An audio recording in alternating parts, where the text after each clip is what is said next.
এক হামজা চৌধুরী কি জান দিয়া দিব কোন, মানে লাস্টে গোল খাইতে হইব এমন বোকা সুদা গোলকিপার বুঝছেন নি। সবখানে হচ্ছে রাজনীতি এবং কি বসুন্ধরা কিংস মনে করেন যে একদম মানে ফুটবলার একে ধ্বংস করে দিছে বুঝছেন।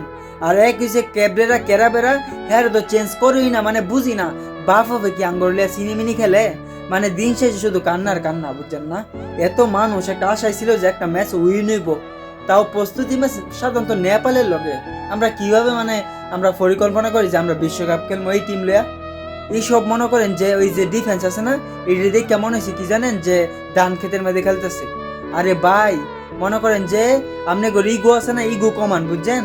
আনিসুর রহমান জিকু কি অপরাধ করছিল, হ্যাঁ রে আজকে আপনার টিমে রাখেন না, আপনারা মনে করেন যে আবুল টাবুল রাখেন, হ্যাঁ মনে করেন হ্যাঁ মাইন্ড নাই সেন্স নাই যে ডিফেন্সারে কিভাবে কন্ট্রোল করতে হয় একটা ফুটবলার একটা গোলকিপার, ওইটা হ্যাঁ সেন্সই নাই বুঝছেন। তবে আমরা চাই ভালো কিছু, এইটা আমরা মনে করেন যে এইসব গোলকিপার এইসব ডিফেন্সার চাই না, ভালো ভালো প্লেয়ার আছে বাংলাদেশও, ওইগুলার দোকান আপনারা বুঝছেন।